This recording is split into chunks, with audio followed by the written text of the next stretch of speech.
It empowers the family as a whole and enables equality among the family, especially between the husband and wife. As a result, the two feel part of a positive change in their life. Egalitarian marriages emerged during the 1950s and 60s as a result of rapid expanding economy and social change. Many American families could not afford to live off one income, which was solely provided by the male of the family. At this time, approximately 80% of households were married couples, and most women's roles was to stay at home with children and be a housewife. A quote from Brown's paper states, "Family life is more egalitarian in terms of who is making decisions." Both husbands and wives were telling us this, and that's quoted from Brown's paper. It is reported in the same paper that in the 1980s it was still common for the men, the husbands, believed that they were still making most major decisions. But what the research found was that when a decision was made together as a family, they were much happier. Regardless of what men were saying, a continuation of this analysis revealed that a trend towards more egalitarian conceptions of women's roles continued into the 1980s and showed no slowing. And that's quoted from Paoli. Despite the changes and gains women have made in society, there is still a fair amount of structural and cultural reluctance to continue with the change of gender equality. This is especially true in the institution of marriage.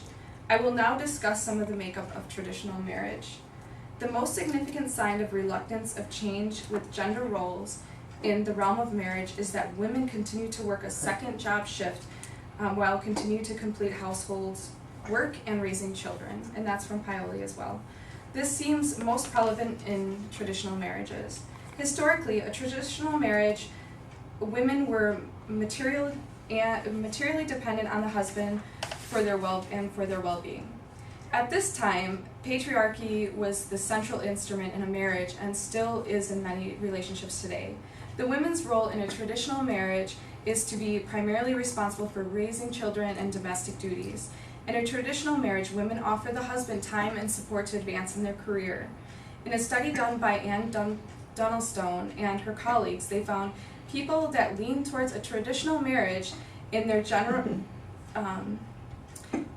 were more religious and wanted to get married at a young age and stick to traditional gender roles. Paoli also states in his paper that church attendance and fundamentalist Protestant religious identification tend to preserve more traditional outlooks. Paoli also states that some men may be threatened by the egalitarian marriages. They may see it as a threat to their status inside and outside of their home. I have provided you with some insight of a traditional marriage. Now I will compare traditional to an egalitarian marriage, and you will see why I believe egalitarian marriage is more satisfying than a traditional marriage. An egalitarian marriage is founded on a couple's shared beliefs that men and women are equal partners in all spheres of life and that their roles, including those of marriage, are completely interchangeable. And that's also quoted by Paoli. Paoli suggests that if a female wants a high job involvement, she may feel that an egalitarian marriage with shared household duties and equality valued careers for both spouses would allow her time and spouse's support necessary for her desire a job involvement. In relation to work and creating a family, 2/3 of egalitarian couples had their first child when the females were over the age of 27. This would enable the couple to establish a steady, good income and encourage men to value the role of being a father. Egalitarian couples rated household work as shared equally. In this same study, Blair found that egalitarian-oriented men reported higher marital quality than traditional men, and wives of traditional husbands reported lower marital quality as their own earnings increased. It was also found that couples that lived together prior to their marriage learned to relate and treat each other more equally and respected each other for the individual that they were, and that's quoted by Paoli. In a time of rapid change and concern for the future of our children and our world, it is important that you choose a partner that best supports you. If you are not happy in a marriage, your children and others will suffer.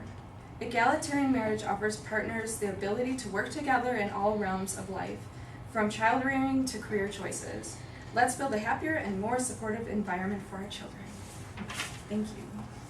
Oh my gosh.